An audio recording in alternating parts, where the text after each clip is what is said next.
സഭകൾക്കകത്തെല്ലാം പക്ഷം പിടിയല്ലേ, മിക്ക സഭകളിലും അങ്ങനെ.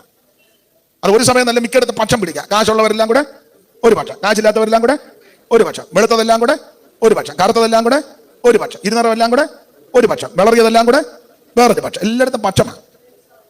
സ്തോത്രം. ഞാൻ തമാശ ഒന്നും അല്ലേ പറയുന്നത്. തിരുവനന്തപുരത്തുള്ളവരെല്ലാം കൂടെ ഒരു പക്ഷം, കോട്ടയത്ത് നിന്ന് വന്നവരെല്ലാം കൂടെ ഒരു പക്ഷം, കിളിമാനൂരിൽ ഉള്ളവരെല്ലാം കൂടെ ഒരു പക്ഷം, തീരദേശത്തുള്ള ഉള്ളവരെല്ലാം കൂടെ ഒരു പക്ഷം, ഹൈ റേഞ്ചിലുള്ളവരെല്ലാം കൂടെ ഒരു പക്ഷം, ഇടനാടുള്ളവരെല്ലാം കൂടെ. നിങ്ങൾക്ക് മനസ്സിലാകാഴിയാണോ നിങ്ങളെല്ലാം കൂടെ ഒത്തോണ്ട് തന്നെ ആക്കുകയാണോ? എല്ലായിടത്തും പക്ഷം പിടിക്കുകയല്ലേ.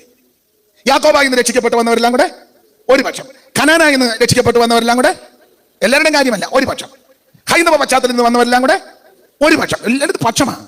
ഇത് പാടില്ല. നാം ഒരു അപ്പത്തിന്റെ അംശങ്ങളാണ്. ക്രിസ്തു എന്ന ഏക ശരീരത്തിന്റെ അവയവങ്ങളാണ്. ക്രിസ്തു വിഭജിക്കപ്പെട്ടിരിക്കുന്നുവോ?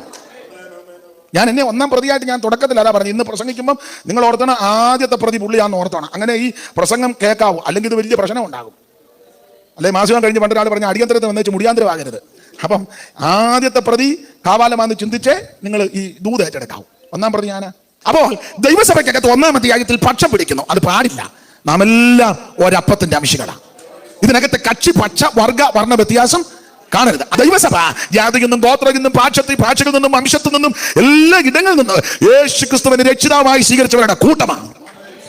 അതിനകത്ത് പക്ഷമോ കക്ഷിയോ വർഗമോ വർണ്ണമോ ഒന്നും തരം തിരിവ് പാടില്ല.